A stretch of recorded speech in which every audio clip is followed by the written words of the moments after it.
Une nouvelle polyclinique au Nigeria ouvre ses portes pour servir la communauté. En Russie, un centre de santé apporte le bien-être au cœur de la Sibérie, alors qu'Adra International accueille un nouveau président pour diriger sa mission humanitaire mondiale. Enfin, l'Église adventiste du 7e jour se prépare pour sa 62e Assemblée administrative mondiale à Saint-Louis. Ces histoires inspirantes et bien d'autres, maintenant sur ANN.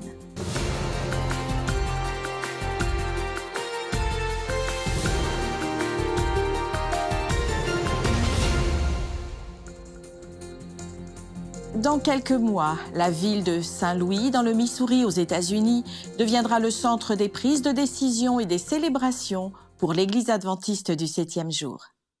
Du 3 au 12 juillet 2025, la ville accueillera la 62e Assemblée administrative de la Conférence générale, le plus grand événement mondial officiel de l'Église. Cet événement, qui se déroule tous les 5 ans, réunit des représentants de chaque continent. Un total de 2804 délégués officiels voteront sur des questions administratives et éliront la direction mondiale de l'Église adventiste du 7e jour jusqu'en 2030. Plus de 100 000 participants sont attendus au America's Center Convention Complex pendant l'événement de 10 jours. Plus qu'une réunion administrative, l'Assemblée est un moment de foi et d'engagement renouvelé envers la mission de Dieu à travers le monde. Ce sera la 3e fois que Saint-Louis accueille une assemblée administrative de la Conférence générale. La première a eu lieu en 2005. La dernière édition, initialement prévue pour 2020, a été reportée et tenue dans un format hybride, réduit en raison de la pandémie de Covid-19. Cette année, l'Église revient à un événement à grande échelle, avec des réunions d'affaires, un culte inspirant, un programme musical dynamique et un hall d'exposition couvrant plus de 21 000 mètres carrés.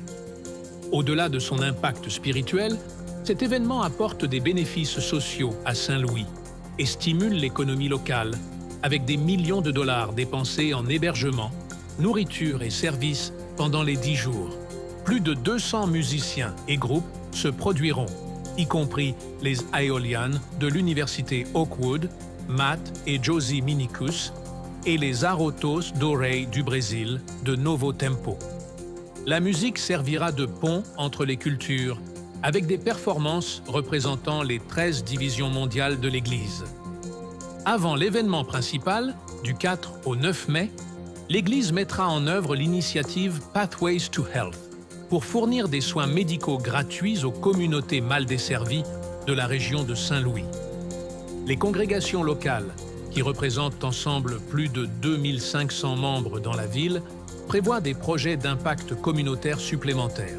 Avec plus de 23 millions de membres dans plus de 210 pays, l'Église adventiste du 7e jour se prépare à un moment unique de communion avec Dieu et les uns avec les autres, de foi, de planification et de mission.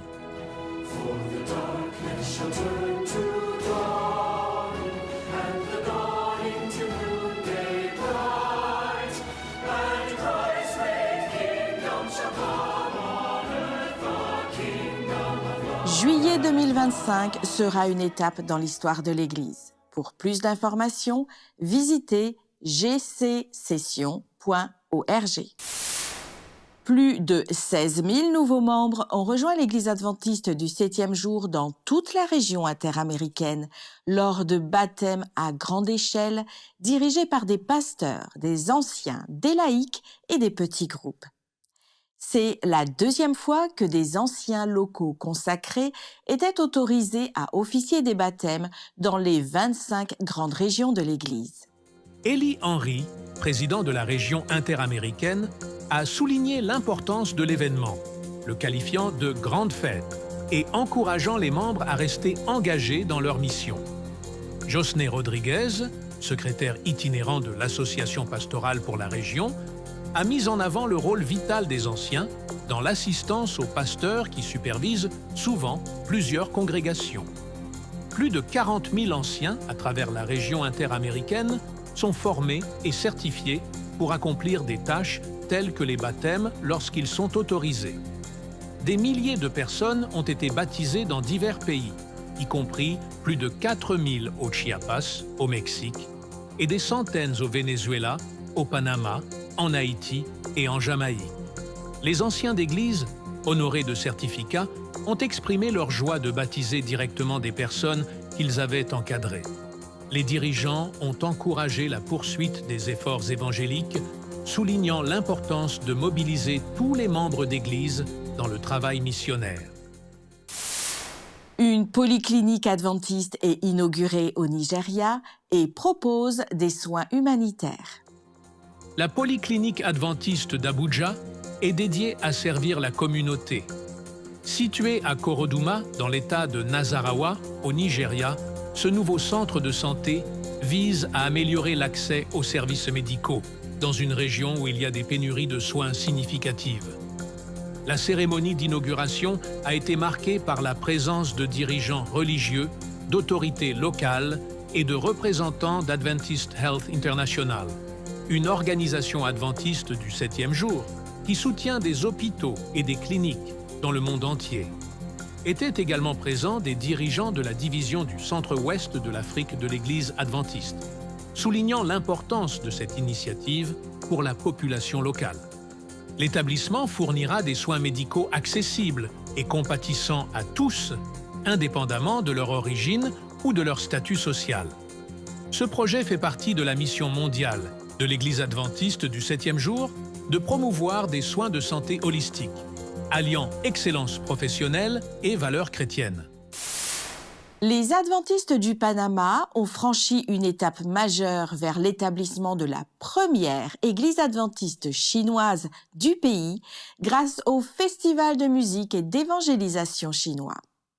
Cet événement a mélangé des éléments culturels à la musique occidentale, a attiré plus de 50 participants et a renforcé les liens entre l'Église et la communauté chinoise.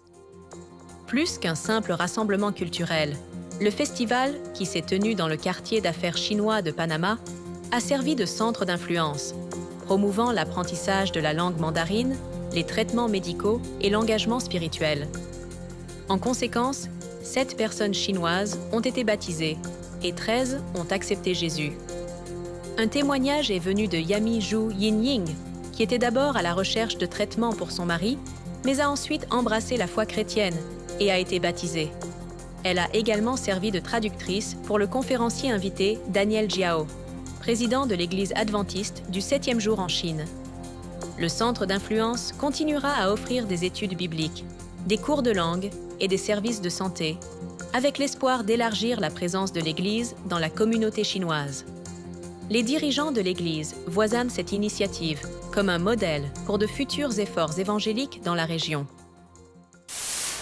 ADRA International a annoncé le nom de son nouveau président, Paulo Lopez. Il prendra ses fonctions le 1er avril 2025.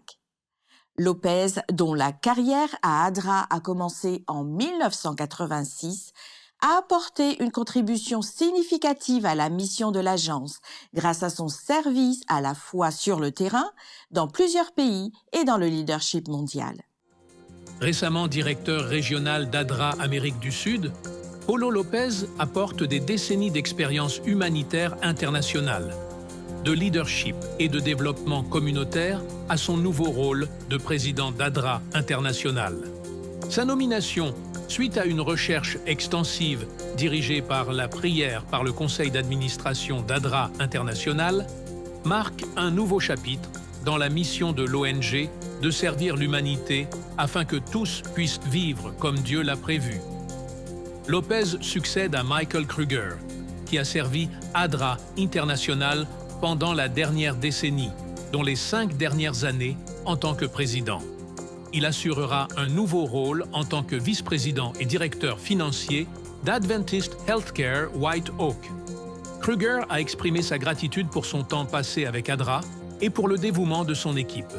Sous la direction de Lopez, ADRA continuera de se concentrer sur la réponse aux catastrophes, les programmes de développement et la défense des populations vulnérables, même au milieu des défis financiers suite à la récente suspension de l'aide de l'Agence des États-Unis pour le développement international. Dans une courte interview, Lopez a exposé les priorités clés pour l'avenir d'ADRA et a abordé les défis actuels. Eh bien, tout d'abord, nous devons faire face à la situation actuelle dans ce bureau. Nous devons réduire notre structure au niveau des budgets que nous avons. Ensuite, nous devons examiner comment aborder ce problème, car ADRA a été si longtemps trop dépendante du financement de l'USAID. Donc, nous devons diversifier notre base de financement. C'est la priorité numéro 1 pour les prochaines années. Nous avons déjà tracé la voie du changement et un cadre stratégique est en place. Cela a été un travail collectif de l'ensemble du réseau ADRA. Donc, c'est ce que nous allons faire dans un avenir proche. Je pense à de nombreux défis. Il faut restructurer afin de diversifier le financement. Nous devons acquérir une expertise que nous n'avons pas, et cela prend du temps. C'est l'un des principaux défis. Il faut aussi faire face à ces problèmes sur les réseaux sociaux avec tous ces commentaires négatifs sur ADRA. C'est un problème qui affecte déjà notre base de financement privé. Lopez a conclu par un message sincère aux supporters et partenaires d'ADRA dans le monde entier. Tout d'abord, je tiens à remercier tous ceux qui nous soutiennent, nos partenaires dans le monde. Quand je regarde à DRA et son passé, c'est notre force. Je considère l'avenir comme une grande opportunité pour nous et j'espère pouvoir compter sur leur soutien continu dans le futur. Dans les profils ANN, Alyssa Truman interview Karen Porter, secrétaire associée à la conférence générale de l'Église adventiste du 7e jour. Après 5 ans au Sri Lanka pendant une guerre civile, Karen et son mari Mike ont accepté un autre appel difficile. Ils ont déménagé en Russie juste après la chute du communisme. La famille missionnaire a aidé à établir des bureaux d'ADRA dans plusieurs pays de l'ancienne Union soviétique et a soutenu la restructuration de la nouvelle division eurasienne de l'Église. Dans cet entretien, Karen Porter raconte ce que c'était que d'arriver en Russie pour la première fois au cœur d'une transition historique. Mike était dans ce magasin de vidéos. Il regardait les films et avait une vidéo dans la main. Il ne savait même pas ce que c'était. Une jeune femme est entrée et a demandé au commerçant, « Avez-vous cette vidéo ?» C'était celle que Mike tenait dans sa main. Mike a dit, « Vous pouvez la voir. Je ne pense pas la prendre de toute façon. » Oh non, non, je ne peux pas faire ça. Finalement, elle a conversé assez longtemps avec Mike et elle nous a invités à venir chez elle, chez eux, pour un repas. Ils nous ont invités à venir leur rendre visite après leur retour en Russie et nous l'avons fait. Nous sommes restés dans leur petit appartement. Nous, les 4, avons partagé une chambre et nous avons visité Moscou. Là-bas, nous avons établi un contact avec l'Église, simplement leur faire savoir que nous étions là. Alors, Mike a contacté le directeur d'ADRA et ils se sont rencontrés. Et nous avons continué nos congés. Quelques mois plus tard, nous avons reçu un appel pour aller à la division eurasienne pour que Mike travaille avec ADRA. C'est là-bas que j'ai commencé à travailler pour le secrétariat. Dans la communauté rurale de Juazeiro, dans l'état de Bahia au Brésil, la course Les Pieds sur Terre, le cœur au ciel a rassemblé des dizaines de participants pour un événement axé sur la foi, la persévérance et la promotion de la santé. Marquant le début des activités régionales des ministères de la jeunesse, l'initiative a renforcé les valeurs chrétiennes tout en encourageant le bien-être et l'unité. Plus que les médailles, ce qui a marqué les participants était l'esprit de camaraderie et de croissance personnelle, considéré comme la véritable récompense. Malgré l'atmosphère compétitive, l'objectif principal était d'avancer, tant physiquement que spirituellement. Au cœur de l'Amazonie, un projet de service a rassemblé des bénévoles et des membres de la communauté riveraine. À Nova Cana, un petit village du nord du Brésil, une nouvelle maison a été construite, mais l'impact va bien au-delà de l'édification de cette structure. Les coups de pinceau protègent le bois, chaque pièce est transportée, ajustée et mise en place. Les bénévoles sont en action. Nova Canaon est une communauté isolée au bord de la rivière. Depuis 2023, la région est desservie par une série de projets d'entraide organisés par l'Église adventiste. Cette fois, des hommes et des femmes, jeunes et vieux, se sont réunis pour construire une nouvelle maison pour Cecilio de Oliveira Brito, âgé de 64 ans. Cecilio et sa femme, Eliette, ont été les premiers adventistes de la communauté à faire don du terrain où se trouve maintenant la maison missionnaire et le centre d'influence de la région. Depuis la première mission adventiste à Nova Canaon, la communauté a reçu un soutien continu. Au-delà de la construction, les initiatives ont inclus des soins médicaux, des activités pour enfants, des études bibliques et une assistance familiale. Le projet a été dirigé par des bénévoles de la région de l'Est de São Paulo de l'Église adventiste, en partenariat avec l'Institut de mission du Nord-Ouest, un centre de formation axé sur le service communautaire et l'évangélisation missionnaire.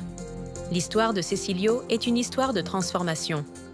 Autrefois en lutte contre l'alcool, il a trouvé un nouveau chemin à travers la Bible et est maintenant une figure respectée dans la communauté. L'impact du travail missionnaire est également visible parmi les jeunes. En peu de temps, l'église locale a grandi. Alors qu'il n'y avait pas d'adventistes auparavant, 13 personnes sont baptisées.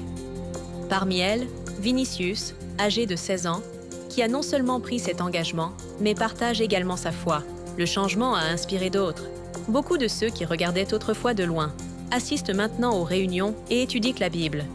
Une église qui a commencé avec un seul couple est devenue un lieu d'accueil pour toute la communauté. Avec chaque poutre levée et chaque structure construite, le message devient clair. La foi se vit à travers l'action. L'église grandit, les vies changent et la mission continue. Un incendie à Lima, au Pérou, a détruit plusieurs bâtiments et laissé des dizaines de familles sans abri. En réponse à l'urgence, plus de 100 jeunes adventistes ont répondu à l'appel à la solidarité et au service en se mobilisant par l'intermédiaire d'ADRA Pérou pour fournir de l'aide et du soutien aux personnes touchées. Pendant 5 jours, des équipes de 20 bénévoles distribueront de la nourriture, de l'eau et un soutien émotionnel aux victimes. Elles organiseront également des activités récréatives pour les enfants déplacés. Le premier groupe est composé de jeunes participants du programme Une année en mission, avec des bénévoles supplémentaires provenant de diverses régions du pays. Les bénévoles ont aidé à la Plaza Italia, où ADRA a établi un centre de soutien, tandis qu'un autre groupe travaille à l'église adventiste de Grau, préparant des repas et des fournitures à distribuer dans les refuges d'urgence. L'appel aux bénévoles a reçu une réponse immédiate, montrant le fort esprit de service. L'incendie, qui a pris naissance dans un entrepôt sur le Giron Cangalo, a détruit de nombreuses maisons et provoqué l'effondrement de bâtiments, laissant plus de 20 familles dans des conditions vulnérables. Alors que les pompiers poursuivent leurs efforts, les jeunes adventistes sont devenus un reflet de l'amour du Christ en apportant espoir et aide à ceux qui en ont le plus besoin. Dans la région de l'Europe et de l'Asie, l'Église adventiste du 7e jour continue d'élargir ses initiatives, renforçant sa mission et promouvant la santé, l'éducation et les valeurs familiales, même dans certaines des zones les plus reculées. Au cœur de la Sibérie, l'une des régions les plus froides et les plus isolées du monde, l'Église adventiste a inauguré un nouveau centre de santé pour promouvoir le bien-être physique et spirituel. Le centre de santé Baïkal, situé sur les rives du lac Baïkal, le plus grand et le plus profond réservoir d'eau douce au monde, est né du rêve d'un adventiste d'Irkoutsk et est devenu une réalité grâce au soutien de bénévoles. Le centre propose des programmes de réhabilitation basés sur des principes bibliques, aidant les visiteurs à améliorer leur santé et à renforcer leur foi. Malgré des températures extrêmes et des défis logistiques, le projet a été achevé et transforme déjà des vies. La deuxième histoire vient de l'une des régions les plus éloignées du continent euro-asiatique, où l'Église adventiste a organisé la Semaine de la famille et du mariage chrétien. L'événement a eu lieu dans l'extrême-orient russe, une vaste zone s'étendant jusqu'à l'océan Pacifique, abritant certaines des communautés adventistes les plus isolées du monde. Tout au long de la semaine, les familles ont participé à des conférences et des séances de prière, tant en personne qu'en ligne. L'événement s'est conclu par un service spécial dédié aux enfants, renforçant l'engagement de l'Église à renforcer les liens familiaux, même dans des régions difficiles d'accès. Et à Tula, dans l'ouest de la Russie, une avancée majeure pour la littérature adventiste a été célébrée. Après plus de 20 ans d'attente, la maison d'édition Source de Vie a acquis une nouvelle machine à graver des plaques pour l'impression offset, une étape essentielle dans la production de livres missionnaires. Auparavant, les plaques d'impression devaient être sous-traitées, un processus qui prenait jusqu'à 24 heures et entraînait des coûts élevés. Maintenant, toute la production se fait en interne en seulement 3 minutes, rendant le processus significativement plus rapide et plus efficace. Avec cette modernisation, la maison d'édition pourra augmenter la distribution de matériaux missionnaires dans toute la région eurasienne, y compris dans des zones reculées, apportant un message d'espoir et de foi à des milliers de personnes. Au Népal, les églises ont célébré la Journée internationale de prière des femmes, soulignant ainsi le rôle vital des femmes dans la promotion de la foi et de l'unité. Les femmes ont dirigé des services de culte et des programmes mettant en avant le pouvoir de la prière pour renforcer les familles et les communautés. Leur intercession apporte encouragement, guérison et croissance spirituelle et laisse un héritage durable de foi. Cet événement a également honoré les femmes responsables avec des cadeaux et des repas délicieux. Cette célébration a encouragé les femmes à rester des lumières qui guident leurs églises et leurs communautés. Aux Philippines, la région de Luzon Nord a organisé une formation pour l'école biblique de vacances et une orientation pour la récolte 2025 afin d'équiper les enfants et leurs parents pour l'évangélisation. L'orientation a offert un aperçu de la récolte 2025, un mouvement d'évangélisation d'1 an ciblant des communautés dans 11 pays de la fenêtre 10-40, une région s'étendant de l'Afrique du Nord à l'Asie du Sud-Est, où plus de 60% de la population mondiale vit, dont la plupart n'a pas encore entendu le message de l'Évangile. Bien que traditionnellement axée sur les dirigeants d'église et les adultes, cette initiative a particulièrement permis aux enfants de servir d'évangélistes de première ligne. Grâce à des ateliers interactifs, des contes et des activités pratiques, les jeunes participants ont appris à partager l'amour de Jésus dans leur quartier, école et foyer. La formation a également souligné le rôle vital des parents, en particulier des mères, dans le soutien des jeunes missionnaires en intégrant des valeurs basées sur la foi dans la vie quotidienne. Dans l'ensemble, le programme a souligné une vérité puissante. La mission n'est pas seulement pour les adultes. Les enfants sont des partenaires essentiels dans le partage de l'Évangile. Et avec les bonnes orientations de la part des parents et des mentors, ils sont prêts à avoir un impact durable pour Christ dans leur communauté. 2 femmes confrontées au diabète et au cancer de l'estomac ont trouvé l'espoir à la clinique Emerson. Cette ONG, fondée par un médecin et sa famille, propose des soins grâce à des habitudes saines encouragées par l'Église adventiste du 7e jour. Découvrons des témoignages inspirants de victoire et de foi dans cette clinique du Maryland aux États-Unis. Je m'appelle Sharon Zeismer et je vis dans l'ouest de Virginie. C'est notre lieu de retraite, à mon mari et moi. Nous profitons de la vie à la campagne pour la première fois et nous pouvons faire pousser ce que nous voulons, avoir notre verger et nos animaux. Nous avons des poules. Nous suivons un régime à base de plantes. J'ai découvert que j'avais le diabète. C'était dans ma famille. Ma mère l'avait, sa mère l'avait. Je pensais l'éviter parce que, pour une raison quelconque, Je pensais être immunisée à cause de mon régime à base de plantes. Mais j'ai compris plus tard que je ne pouvais pas utiliser les huiles librement comme je le faisais et manger tout ce que je voulais. Le docteur Emerson l'a découvert quand j'étais dans un camp. Il m'a fait venir me l'a annoncer et j'étais en état de choc. Je ne veux pas souffrir de complications liées au diabète comme ma mère.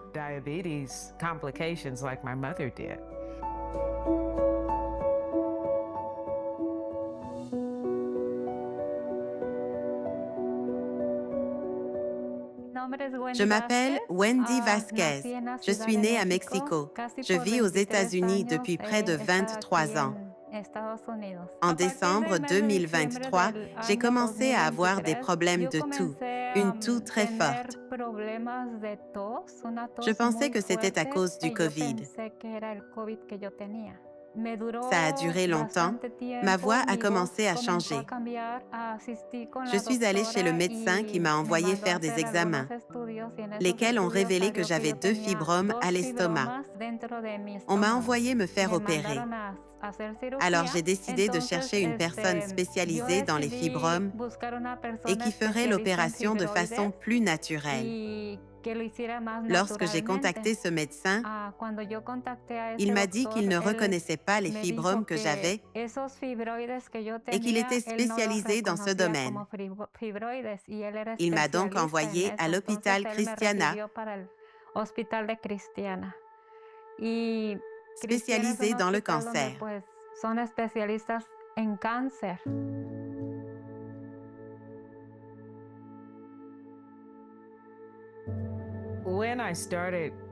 Lorsque j'ai commencé à suivre les recommandations du docteur Emerson et de sa clinique, ce n'était pas difficile. Je suis très satisfaite des résultats.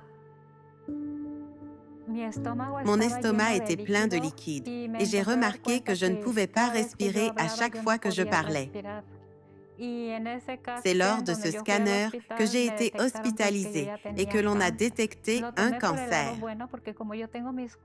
J'ai pris les choses du bon côté car j'avais mes 4 enfants, mon mari et mes parents avec moi. J'ai dit que j'allais guérir. De nombreuses personnes ont commencé à venir me rendre visite à la maison. Parmi elles, un pasteur m'a parlé du docteur Emerson et de sa clinique. Il nous a donné l'occasion de venir ici et de suivre le traitement. Dieu merci. Ce traitement m'a beaucoup aidé. Il a renforcé mes défenses. Demain, je recevrai la 2e chimiothérapie. C'est pourquoi je suis ici en train de prendre des vitamines pour renforcer mon système immunitaire et avoir plus de force pour demain. J'espère donc informer les gens. Je leur enseigne l'hydrothérapie et beaucoup d'autres choses qu'ils doivent savoir, les choses de base. En fait, je m'apprête à organiser une autre clinique sur les douleurs articulaires.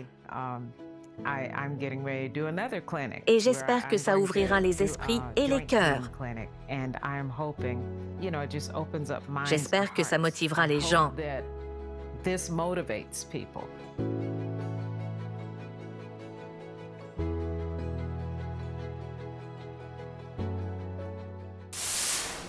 Souhaitez-vous partager un événement de votre communauté ou une histoire inspirante? Envoyez-les à contact@adventiste.news. Ils seront peut-être présentés dans l'un de nos prochains épisodes. Chaque jour, des adventistes du monde entier partagent l'espoir et exercent un impact positif. Pour en savoir plus sur leurs croyances, visitez adventiste.org. Et pour des nouvelles ou d'autres récits venant de tous les coins du monde, rendez-vous sur adventiste.news. Merci de votre fidélité et nous vous disons à la semaine prochaine.